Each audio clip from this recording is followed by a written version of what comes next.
Pronto, vamos começar então o CGA. CGA é o nome do bloco, o nome da disciplina, e é uma disciplina, embora curta, embora tenha pouca coisa, ela normalmente gera algum problema quando diz respeito à parte de ângulos, de eixos, porque você começa a mexer com a visão espacial. E a visão espacial, para as pessoas, inclusive, que não estão acostumadas com um avião e tal, é difícil entender movimento em 3 eixos para algumas pessoas. Demora um pouquinho a pegar, às vezes pega no tranco, demora um pouquinho a pegar, mas não é nada de outro mundo, não, dá para fazer legal. Bom, a disciplina começa com conceitos de aeronave, conceitos de classificação de aeronave, e aí a gente vai começar por aqui, com essa parte conceitual, para depois ir trabalhando um pouco mais a fundo na disciplina. Diz aqui a legislação, isso aqui é a definição que está no Código Brasileiro de Aeronáutica, no CBA, para aeronave. O que é aeronave? Diz lá o CBA: todo aparelho manobrável em voo que possa sustentar-se e circular no espaço aéreo mediante reações aerodinâmicas, apto a transportar pessoas ou carga. Essa é a definição de aeronave. Daqui a pouco a gente vai ver o CBA, mas essa é a definição da OACI, inclusive, para a aeronave. E essas aeronaves, a gente tem duas grandes categorias de aeronaves: os aeróstatos ou aerostatos, tanto faz, que são aqueles corpos mais leves que o ar, que voam pelo princípio do empuxo, o princípio de Arquimedes. E aí a gente tem um exemplo disso, o balão dirigível. Daqui a pouco eu explico o que é o princípio de Arquimedes. Mas a gente tem como exemplo aí de aeróstato, o balão e o dirigível. E a gente tem os aeródinos, ou aerodinos. Eu gosto desse dino, porque dino de dinossauro é pesado, e aí você já grava que é o mais pesado que o ar. São os aparelhos mais pesados que o ar. Eles voam pelo princípio de Bernoulli. E aí eu vou explicar também depois o que é esse Bernoulli aqui, e pela terceira lei de Newton, que é a lei da ação e reação. Que os exemplos desses aerodinos ou aeródinos são o helicóptero, o autogiro, que é aquele helicóptero que é meio helicóptero, meio avião, né? que a hélice ora está para cima, ora está para frente. Tem um avião militar americano que é bem famoso e tal. O avião propriamente dito e o planador. Todos esses são aeródinos ou aerodinos. Então, em princípio, as aeronaves se dividem em 2 categorias: aeróstatos, mais leves que o ar, balão dirigível, e aeródinos, os outros. E aí eu falei aqui desse princípio de Arquimedes. O que diz o princípio de Arquimedes? Esse princípio de Arquimedes é o princípio que o Arquimedes estudou, onde ele estudou o empuxo. Tem uma figura muito famosa dele na banheira, assim, uma banheira. Ele sai da banheira gritando "Eureka", porque ele está envolvido nas águas da banheira, ele mergulha um objeto, e quando ele larga o objeto no fundo da banheira, esse objeto é expulso pela densidade da água, né? Essa densidade da água, a água é mais densa que o ar. Quando você insere nessa água um objeto leve, mas que tem uma massa, tem um determinado peso, esse ambiente que envolve o objeto mais denso vai provocar uma força que vai tender a jogar esse objeto para fora do ambiente, que é justamente um empuxo. Então, diz ali, o princípio de Arquimedes diz: todo corpo imerso em um fluido sofre a ação de uma força, empuxo, verticalmente para cima, cuja intensidade é igual ao peso do fluido deslocado pelo corpo. Isso da água é mais fácil de ver, mas o ar também é um fluido. O ar também é um fluido. Então, quando você coloca no ar um objeto de determinada densidade, cheio, por exemplo, de um gás, que é o caso dos balões, esse gás vai provocar uma força contrária à força da gravidade, vai provocar um empuxo puxando esse objeto para cima. Essa é a explicação, a grosso modo, de por que um balão voa. Porque ele está cheio de um ar, ele está cheio de um gás que é mais leve que o ar que o rodeia. Então, a tendência desse gás é subir. Aí, quando o gás sobe, leva o invólucro todo, leva o balão todo. É uma explicação meio grosseira, mas é assim que voa o balão. É por isso que voa o balão. Pela diferença de densidade dos meios e por causa do gás que está no interior do balão, que é mais leve do que o gás que está fora do balão, que é o ar. Aí ele acaba subindo. Isso faz um balão voar. Por isso que se diz que os aeróstatos utilizam o princípio de Arquimedes, porque eles precisam ser cheios de um ar ou de um gás que é menos denso e mais leve do que o ar da atmosfera. Quando você consegue fazer isso, você consegue uma força de ascensão que vence a gravidade. E aí você usa o empuxo para fazer o balão subir, segundo o nosso amigo Arquimedes.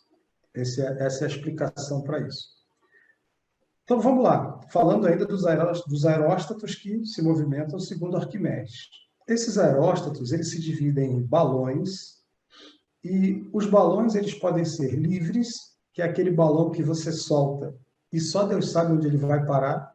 Né? Inclusive, isso chateava Santos Dumont. Santos Dumont voou no balão, ficou fascinado. Mas logo depois ele falou assim, vem cá, como é que eu faço para voltar para casa? Não dá, tem que descer onde o balão parou e voltar a pé. Ele falou, peraí, pô, tá de sacanagem? Não, é isso mesmo. Você tem que pegar o balão, o vento vai te empurrar para onde você quiser ir, e você cai e volta. É o máximo que você vai conseguir.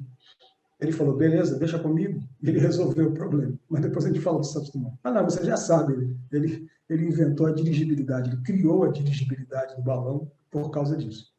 E você tem o balão cativo. Cativo, como o próprio nome diz, ele está amarrado. Né? Você solta ele amarrado, ele sobe e depois você puxa ele de volta. Que também é muito comum em feira, não sei o quê. Quer ver? Faça uma ascensão de balão. Aí o balão está amarrado, você sobe no balão, vê lá de cima, o cara puxa o balão de volta, você desce, você sobe outra pessoa. Então, o balão livre e balão cativo. E você tem também como aeróstato os dirigíveis. Né? Os dirigíveis. E os dirigíveis têm uma característica interessante. Você tem os dirigíveis rígidos. O que é o dirigível rígido? Esse dirigível que você está vendo aqui na imagem, que é o Graf Zeppelin, ele é rígido. Isso aqui são placas de metal, placas de alumínio, coladas num esqueleto interno. Por isso que ele tem essas ranhuras aqui, essas coisas aqui. Isso aqui é o esqueleto dele. Ele tem estrutura de madeira, estrutura de alumínio. Assistam Flyboys. Flyboys é um filme que fala sobre a Segunda Guerra Mundial. Tem sobre a Primeira Guerra Mundial, de aviação na Primeira Guerra Mundial. Tem 2 filmes que eu recomendo que são muito bons do ponto de vista da aviação. Tá? O enredo, inclusive, é muito parecido.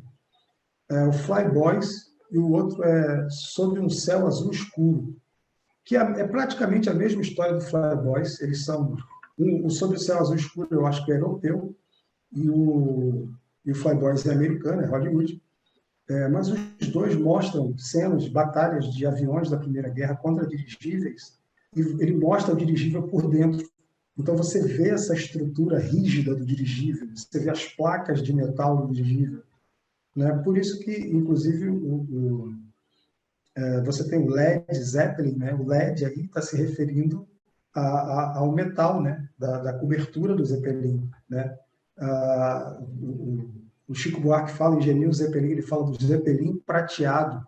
Por que Zeppelin prateado? Porque os Zeppelins eram, de fato, forrados com metal escovado, tipo um alumínio, e ele brilhava, né? Ele era realmente uma máquina prateada fantástica. Então, você tem esse rígido, que tem endoesqueleto, né? Ele tem um esqueleto interno, que é uma invenção do brasileiro, é uma invenção do potiguar, né? Lá do Rio Grande do Norte, Augusto Severo. Lembra que eu falei do Augusto Severo na aula que eu falava de invenção do balão? Ele que inventou essa estrutura, ele que dizia que o balão tinha que ter, o dirigível tinha que ter essa estrutura.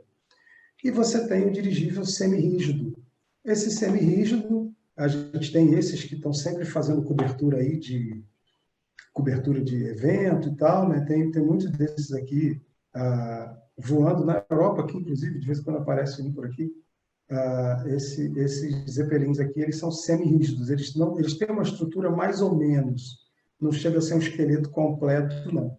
E aí você tem os não rígidos. Estes não rígidos, eu coloquei aqui o balão número 9 do Santos Dumont. Ele não tem nada por dentro, é só um balão, parece um balão de festa isso aqui. Aí eu coloquei aqui o Santos Dumont número 9. Isso aqui é igual um balão de festa, não tem absolutamente nada aqui dentro. Tem, na verdade, duas câmaras. Tem uma câmarazinha menor aqui e uma câmara maior lá fora. O Santos Dumont, inclusive, inventou válvulas de passagem de gás de uma câmara para outra, que é o que ele fazia, isso ajudava ele a dirigir o invento dele. Fantástico. Então, aeróstato, você tem o... Deixa eu ver se alguém pediu para entrar aqui. Até agora, as meninas até agora não. Você tem aqui o dirigível rígido, esse aqui, o Zeppelin. Você tem o semi-rígido, que é esse modelo aqui.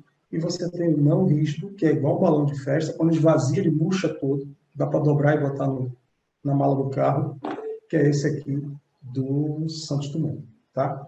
Então, a gente tem esses três tipos aí. Aí aqui, para falar dos aeródromos, aí aparece aqui o princípio de Bernoulli. Deixa eu mostrar para vocês aqui o que é o Bernoulli.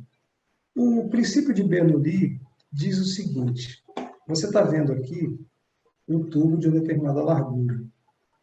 E aqui você tem um fluxo passando pelo tubo. O que ele diz? Ele diz que esses filetes aqui, eles vão ter que caminhar sempre juntos pela propriedade física da conservação de energia. Ele diz que esses carinhas aqui, esses filetes aqui, vão andar sempre juntos. Então, esse grupinho aqui de 1, 2, 3, 4, 5 filetes que entrou juntos, aconteça o que acontecer, aqui no final ele vai sair junto, tá? Eles vão sair juntos. O que acontece por esse princípio da física? Se você reduz a largura do espaço onde eles estão passando, eles vão passar mais rápido, todos juntos vão passar mais rápidos. E aqui, mais uma vez, a largura aumenta, eles voltam a andar um pouco mais devagar para sair juntos. O que acontece aqui?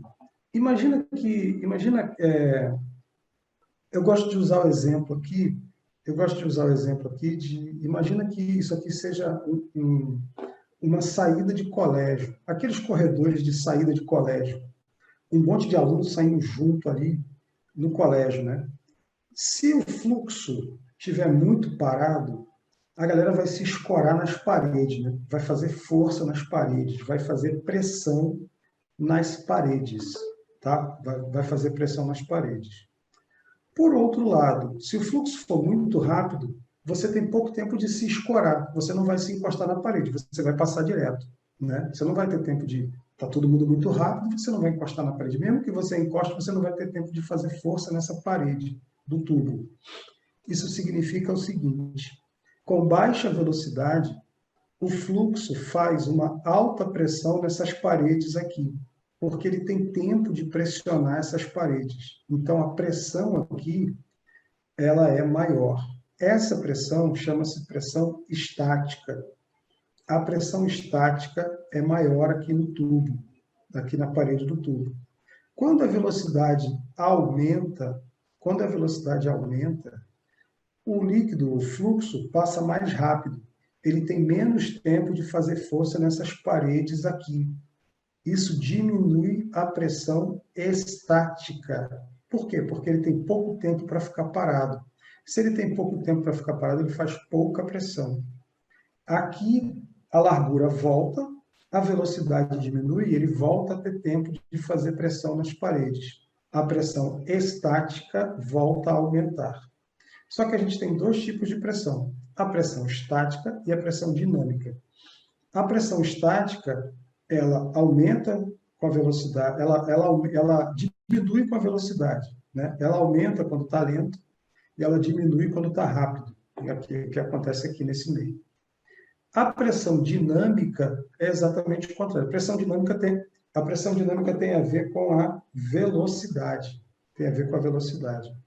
E aí, aqui a pressão dinâmica é maior. Por quê? Porque, aliás, aqui a pressão dinâmica é menor. Por quê? Porque ele está mais lento. Na hora que ele acelera, quando ele acelera aqui, a pressão dinâmica aumenta, porque ele está mais rápido. Aqui a pressão dinâmica volta a diminuir. Então, eu falei de pressão dinâmica, pressão estática, largura do tubo, né? Quando a largura diminui, a velocidade aumenta. Quando a velocidade aumenta, aumenta a pressão dinâmica, mas diminui a pressão estática. E a pressão estática é que interessa a gente, que é que vai fazer o avião voar. Daqui a pouco a gente vai falar sobre isso. O teorema de Bernoulli, ou princípio de Bernoulli, diz o seguinte: estando um fluido em movimento, quando a velocidade aumenta, a pressão estática diminui. É aquilo que eu falei, quanto mais rápido você passa, menos tempo de se apoiar na parede. Se você passa mais rápido, mais velocidade, menor pressão nas paredes. É exatamente isso que tem que ficar claro para vocês, porque é isso que vai fazer a asa voar um pouco lá na frente, tá? Além disso, nós temos aí a famosa terceira lei de Newton, que é a lei da ação e reação. A toda ação corresponde uma reação em sentido contrário. A terceira lei de Newton descreve o resultado da interação entre duas forças. Ela pode ser enunciada da seguinte maneira: para toda ação sobre um objeto, a resposta à interação com outro objeto, existirá uma reação, que é força, né, do mesmo valor e direção, mas em sentido oposto. Aí tem a figura do carrinho. Quando o sujeito empurra o carrinho empurra o sujeito, com a mesma força. Com a mesma força. O que garante que o objeto ali, que a figura ande, que o carrinho ande? As rodas do carrinho diminuem o atrito e o sapato do sujeito garante o atrito e empurra ele para frente. Então, as forças, elas ocorrem ali. O que garante que vai jogar o cara para frente? É justamente o fato do cara estar apoiado no chão com os sapatos dele. Tanto é que se você tentar fazer isso num chão absolutamente liso, sem atrito nenhum, você não consegue sair do lugar. Por quê? Porque a força que você faz no carrinho é a mesma força que o carrinho faz em você. Aí empata. Você fica empatado. Empatado não vai para lugar nenhum, né? O que provoca o movimento aí é a existência de uma força de atrito. O atrito aqui é muito pequeno e o atrito aqui é maior. Como o atrito aqui é maior, ele provoca um deslocamento para frente. Se o atrito aqui for muito grande, o que acontece? Tu empurra o carrinho e começa a deslizar. Não acontece isso. Você não consegue deslocar o carrinho. Ação e reação, tá? Terceira lei de Newton. Depois a gente vai ver como é que isso se aplica numa asa, né? A gente precisava só definir esses conceitos aí. Aeródino. Os aeródinos, a gente tem vários tipos de aeródino. É o mais pesado que o ar. O tipo mais pitoresco é esse aqui, é o ornitóptero, que é uma espécie de asa delta do passado, asa delta dos Flintstones, né? Isso aqui gerou, inclusive, muito avanço tecnológico na invenção do avião. Até falo disso na invenção do avião, né, do ornitóptero. Tinha um alemão chamado Otto Lilienthal, que inclusive é esse aqui é o próprio Otto Lilienthal. Ele inventava coisas assim e ele desenvolveu muitos princípios de asa e aerodinâmica que depois foram usados nos aviões. Reparem que ele copiava isso dos pássaros, como todo mundo sempre fez e faz até hoje. Todo mundo sempre fez e faz até hoje. Copia a natureza, né, para poder voar. E aí a gente tem o ornitóptero, o helicóptero, é um tipo de aeródino, o convertiplano, o tal do avião que eu falei aí, o convertiplano e o avião propriamente dito. O avião propriamente dito.